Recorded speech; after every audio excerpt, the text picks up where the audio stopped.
morning po sa ating lahat mga ma'am sir. Dito tayo sa bayan po ng Asingan, Pangasinan. Meron tayong sisilipin dito, house inlet naman. 277 square meter. Ayan po yung papuntang bayan po ng Asingan, mga 5 minutes drive. Tapos paglabad po dyan sa kanto may mga 7-Eleven, Alphamart, gasoline station. Pero pwede pong mag-business dito sa ano na to. Itong ano na to papuntang ano to papuntang San Manuel, yan, Tayog, yan, papuntang ano po yan. So ito yung property. May 3 kwarto po ito, isang CR, maluwang na maluwang pa dito sa front, tapos maluwang kusina, sala, yan. May dirty kitchen. Sukin po natin, property, titled property to, pangalan po ng nagbibenta. Yan, may frontage po na ano, mga 12 to 15 meters. Naka-gate na siya. Wala siyang parkingan pero pwedeng buksan dito, maging parkingan po dyan. May kubo na rin, tapos deep well siya, pero may water to, may nawasa, may kuryente. Sa internet wala kasi hindi na po masyadong tumitira dito yung may-ari. Ayun po yung bahay natin, yung front nya, nakabakod na rin po. Tapos sa kabila, bakod sa likod, firewall. Papasukin po natin yung sa loob.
housing lot.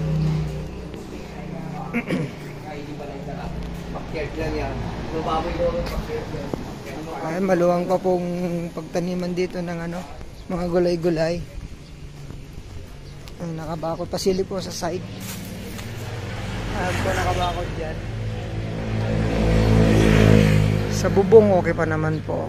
Maganda pa talaga tong bahay, hindi lang talaga masikaso ni ma'am dahil may bahay sa bayan. So ulitin ko po, bayan po ng Asinggan, Pangasinan, 5 minutes drive sa bayan. Mayroon ka po mag-business dito dahil meron pong water station po dyan sa labas. Ayan, pwede ka pong mag-store dito, grocery, pwede po. So yun, maraming salamat po. Ang asking seller dito, 2.5 million. Ayan. Pag-usapan na lang daw po yung capital gain tax pagka actual viewing po natin. So maraming salamat po. Sana ho magustuhan nyo. God bless po sa inyong lahat.